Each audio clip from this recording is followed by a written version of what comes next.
Good morning, Kenya. Rise and shine to the morning momentum. Your daily dose of a comprehensive rundown of the top stories making the headlines. Today being the 25th day of February 2025. It's a Tuesday, and this is a daily compendium of local and international news, human interest stories, current affairs, and expert opinion. Use the hashtag The Morning Momentum at Younib Media TV at Alfonsoh.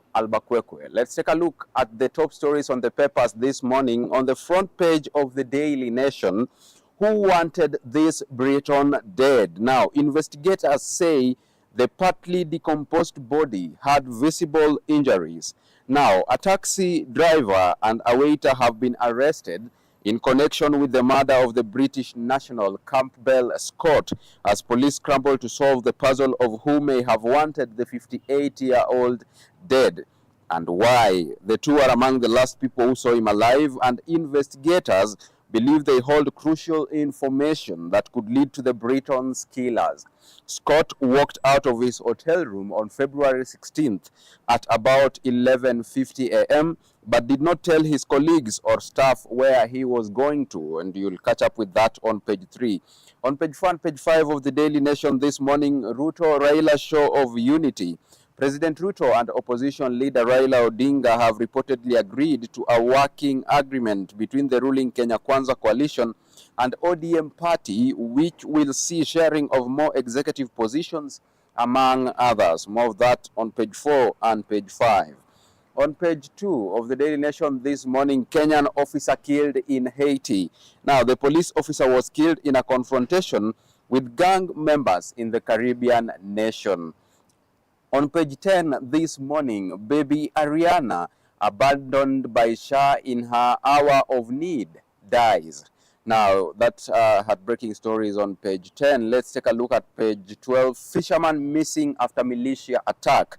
Now, some 22 people are missing after suspected gunmen attacked Turkana fishermen and pastoralists in Lopoemukat village at the Kenya-Ethiopia border on Saturday evening. Let's get up close and candid now with the Nation and take a look at what we have on page 2 this morning. 4 more Supreme judges secure orders against Judicial Service Commission. Now, Mwilu, Ibrahim, Isaac Lenaola, and Ouko link disciplinary process to disparaging post. They say the commission has failed to protect judicial officers from president vilifying speeches. Now, 4 more Supreme Court judges have secured court orders stopping their ouster, even as the Judicial Service Commission reconvenes today to discuss their fate and the ensuing legal battle.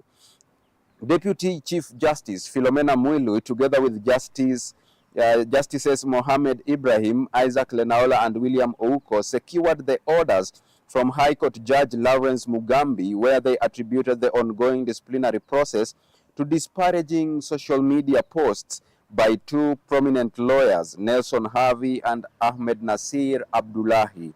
More of that story is beefed up for you on page 2. Now, on the issue of court orders, the 4 judges joined Chief Justice Martha Koome and Judge Njoki Ndungu, who obtained similar orders last week, suspending the Judicial Service Commission from proceeding with the ouster process as proposed by 3 Kenyans.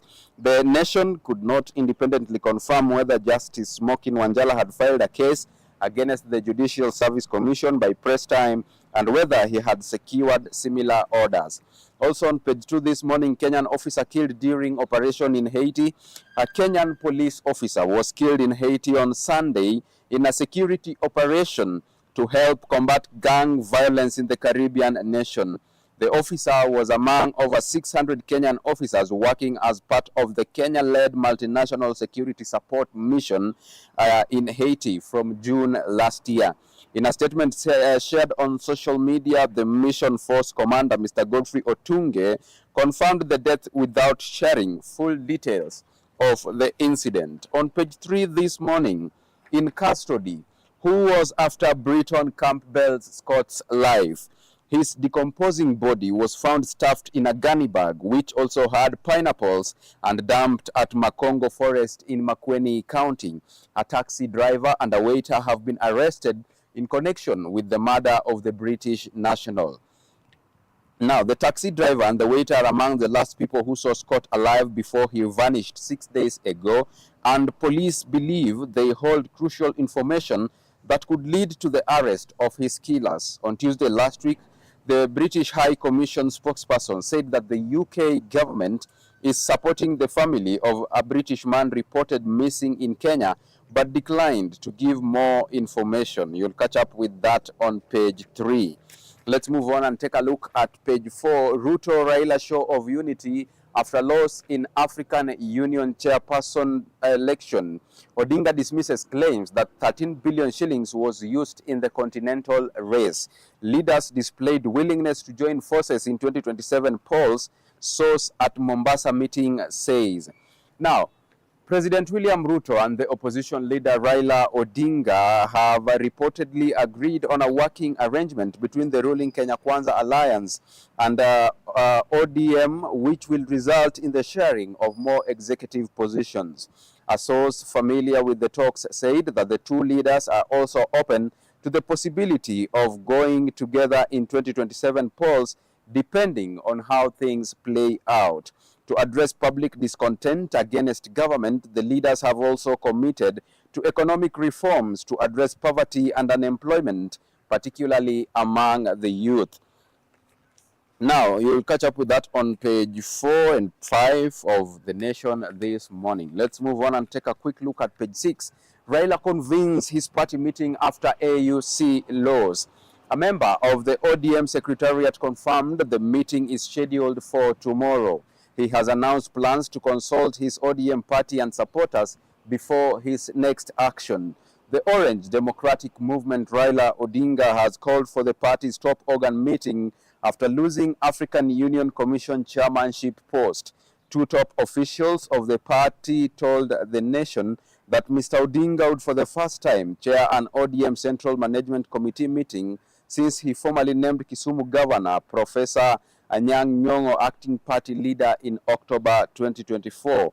So here is what's in the plan for 2027. President Ruto has openly indicated his desire to have Mr. Odinga on his side for his 2027 re-election bid, even as his Azimio core principles are also seeking to reach out to him. And more of those insights are beefed up for you on page 6 of the Daily Nation this morning. On page 7, Gachagua allies boycott Senate committee polls. Lawmakers unanimously re-elect ICT Chair Chesang in absentia, but protest over his leadership style. In what appeared as rubber stamping an already known list by the House, UDA and the Orange Party emerged as the biggest winners. Senators allied to former Deputy President Rigathi Gachagua boycotted the Senate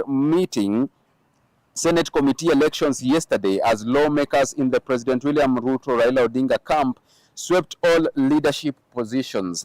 In what appeared as rubber stamping, an already known list by the State House, UDA and ODM were the biggest winners in the elections for the chairpersons and vice chairpersons positions.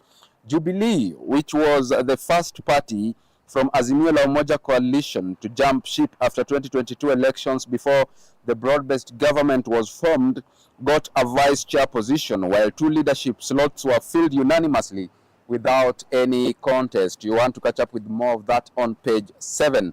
Still on page 7 this morning, Muturi, the cabinet secretary, going flat out to annoy Ruto.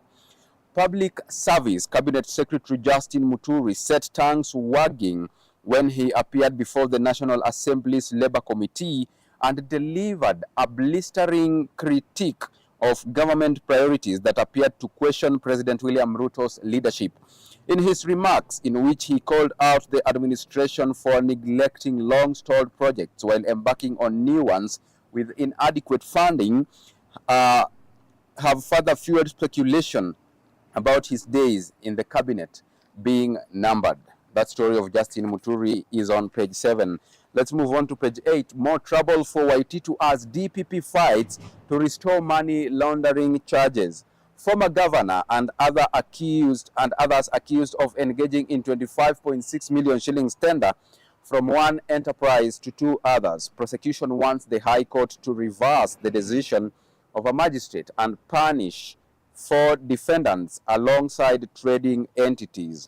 That story is beefed up for you on page 8. 5 million shillings is the maximum fine as one of the optional penalties for a person convicted of money laundering, according to the Proceeds of Crime and Anti-Money Laundering Act. That story is beefed up for you on page 8. Now, on page 9 this morning, celebrating International Women's Day Gala dinner. You'll catch up with that right there. Let's take a look at page 10. How Shah abandoned baby Ariana in her hour of need. Social Health Insurance Fund has only paid 23,600 shillings of 1.6 million shillings medical bill. Teresa, her mother, consistently sent contributions to the now defunct National Hospital Insurance Fund for the past 10 years. Now, baby Ariana Wairimu, the 1 year and 7-month-old girl who bravely battled with a rare genetic disorder, has died, leaving her family with a 1.6 million shillings hospital bill. Despite Teresa Ndungu, Ariana's mother, consistently contributing to the now defunct NHIF for the past 10 years, the Social Health Authority has only wired 23,600 shillings. Baby Ariana survived a major health scare last year when she was diagnosed with Pearson syndrome, a rare DNA disorder with fewer than 10 known cases globally. Her death comes as a blow to her family, who thought she had turned a corner after discharge from a lengthy hospital stay in India. Right. Left alone in death, PS said he had instructed a team to settle the death. At one point, Medical Services PS Hari Kimtai assured that he had personally directed his team to settle a 500,000 shillings claim as outlined in Chief's overseas package. The claim was tied to Ariana's 2024 admission to Fortis Memorial Hospital in New Delhi in India. Months later, officials at Fortis Hospital say they have never received the money, and instead all they have to date is a guarantee of payment that has yet to be acted upon by Shah. Let's move on to page 12 this morning. 22 missing after militia attacks along Kenya-Ethiopia border. State relies on survivors' accounts to establish the number of missing persons. CS Murkomen directs the regional commissioner to constitute a team to launch a search and rescue operation. Some 22 people have been reported missing after unsuspected militia attacked Turkana fishermen and pastoralists in Lopoemukat village at the Kenya-Ethiopia border on Saturday evening. Government authorities have now confirmed. Let's move on to page 13. Poetic justice. Anangwe falls after firing Vice Chancellor. Now, Uwasu urges Education Minister to remove all members of the council and appoint a fresh team. University of Nairobi Council Chair, who was dismissed, accused of interfering with the institution's management. That is on page 13. We shift gears now and take a quick look at the expert opinion. And the first story this morning: Parliament should break the foreign policy roller coaster. Parliament has a constitutionally established on the Daily Nation. Also on the Healthy Nation this morning: living with a defective bladder. Passing urine is a normal biological process that many take for granted. But for Anne Gitau, born with a rare condition that... Now, let's move on to county news on the Nation. This morning. We start with senators alarmed over idle 48 billion shillings county cash. Now, Treasury data shows Kisii and Nakuru top list of counties with unused money. House to summon CS Mbadi to explain why the money is unspent, yet county's staff hasn't been paid. Senators want Treasury Cabinet Secretary John Mbadi summoned to explain why more than 48 billion shillings lie idle at the Central Bank of Kenya. The development comes at a time when some devolved units are struggling to pay staff salaries and are owing contractors and suppliers billions of shillings in pending bills. You want to catch up with that on page 18. At a glance, counties and the billions unused. According to the data, Kisii had 3.46 billion shillings lying idle at the Central Bank of Kenya, with some 6.8 million shillings in the development account, while Nakuru County had 2.78 billion shillings warming the CRF account. Nairobi had 1.82 billion shillings with 108.8 million in the development account. Kwale County had 1.63 billion shillings. Turkana County 1.5 billion shillings. Kilifi County had 1.54 billion shillings. Uasin Gishu 1.49 billion shillings. Mandera County 1.39 billion shillings. West Pokot 1.34 billion. Narok 1.24 billion and Tana River 1.23 billion shillings. Okay, let's move on and take a look at Bomet County. From cybercrime to Silicon Valley, fears, hopes over Mulot ICT project. Now, masterminds of SIM swapping read a sinister motive, but residents see plan as an inspiration. After 3 years of delays and false starts, the construction of a multi-billion shillings information communication technology software development factory in Mulot, Bomet County is finally taking shape. The Konza Technology Development Authority has broken ground for the Jitume ICT Hub on 50 acres recently acquired by the county government. In Nairobi County, Kenya Power and City Hall feud over unpaid bills. All right, now Kenya Power and the county government of Nairobi yesterday sought to sabotage operations of the other as a row over unpaid bills turn ugly. The situation took the unexpected twist when a county truck dumped garbage outside Steamer Plaza in Parklands in retaliation for Kenya Power's decision to disconnect electricity at City Hall and other areas. In addition, the county government disconnected water and sewer lines, causing total shutdown at the plaza. You want to catch up with that on page 19. Now, this is about 3 billion shillings. While addressing the matter, Kenya Power Commercial Service General Manager Rosemary Oduor termed the move as unacceptable and blamed the county for failing to pay its electricity bill, which amounts to 3 billion shillings. Ms. Oduor said that they had agreed last year that the county should start paying its bills on a monthly basis as they work on plans of settling the arrears, but the county failed to adhere to the agreement. Now, with that story of Nairobi County getting into feuds with Kenya Power, we close the county news at that. Let's take a look at the world news. Mars faces hard path to government despite winning German elections. Germans are divided over migration. It's a security court between a confrontational US and assertive Russia. The most likely outcome of the election is a coalition of Mars conservative bloc and Olaf Scholz Social Democrats. In the polls, Mars conservative won the 28.5%. Now, in Ukraine hosts European leaders as US backing fades. Ukraine began its fourth year of all-out war with Russia on Monday, hosting a slew of European and world leaders for a summit, but unsure it could rely any longer on its staunchest ally, the United States. Donald Trump denounced Vladimir Zelensky last week as an unpopular quote-unquote dictator who needed to cut a quick peace deal or lose his country, while the Ukrainian leader said the US president was living in a quote-unquote disinformation double. All right.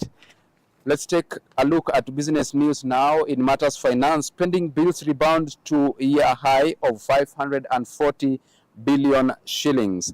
The key figure is 474 billion shillings, which is the amount of verified pending bills as at November 2023. The fresh pileup comes despite recent plan to pay suppliers owed up to 10 million shillings. Also, this morning, KCB gets 13 billion shillings loan to boost capital.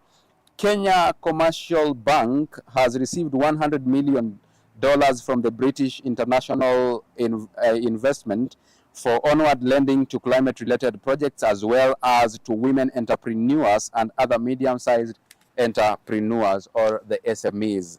In the retail sector, Naivas opens 110th outlet in Tatu City. In the shipping industry, traders and shippers protest new cargo inspection fees.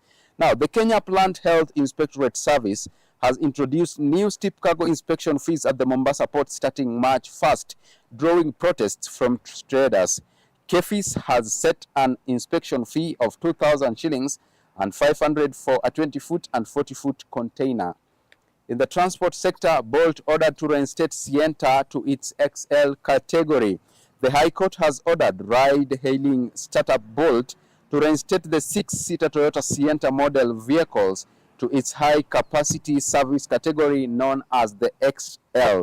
High Court Judge Chacha Mwita directed the company to return the 6-seater carrying capacity cars to its XL category, pending the termination of a petition filed by 11 vehicle owners who alleged they were unfairly removed from the XL. Let's take a look at sports news now on The Nation this morning. We start with motorsports. Varsity student ready for Safari Rally action. Tinashe will once again team up with her mother.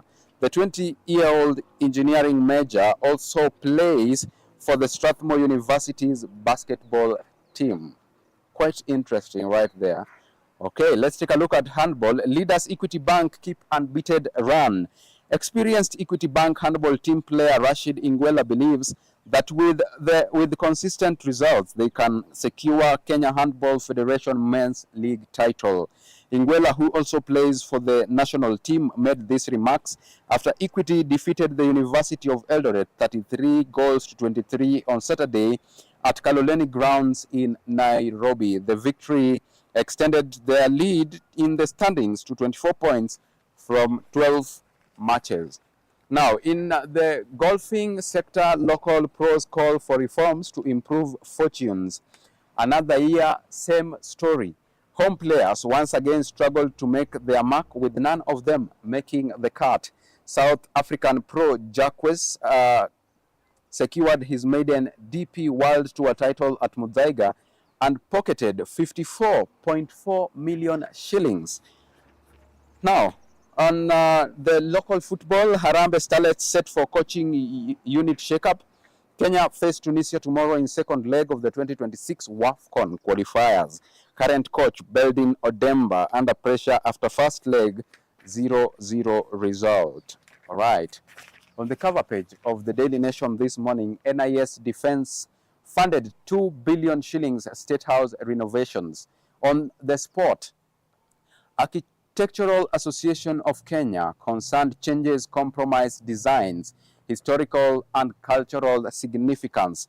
Renovations were necessary as Nairobi State House hadn't been revamped for 117 years, says controller. Now, the State House comptroller, Kato Olemetito, has defended the over 2 billion shillings renovations at State House in Nairobi, revealing that they were financed by the National Intelligence Service and the Ministry of Defense budgetary allocations. This is despite the Architectural Association of Kenya, AAK, raising concerns over the renovations on account that the changes compromise its architectural designs, historical and cultural significance. Mr. Olemetito told the National Assembly Administration and Internal Security Committee that the renovations were necessary considering that the Nairobi State House had not been revamped for 117 years and that Mombasa facility had been condemned. Now, with that story of State House being revamped after the 117 years as mentioned by the State House comptroller, we come to today's end of the Morning Momentum. Thank you so much for keeping us company and for always choosing to watch the best youth television network in East and Central Africa. We do appreciate you for the tremendous support you are giving us. Our heartfelt gratitude also goes to all those who made this broadcast a success behind the lens. Raphael, Wangila, and the chief controller this morning has been Peninah, Wachera. See you tomorrow, same time, same place. Until then, do have a beautiful Tuesday ahead of you. My name is Alfonsoh Ouma.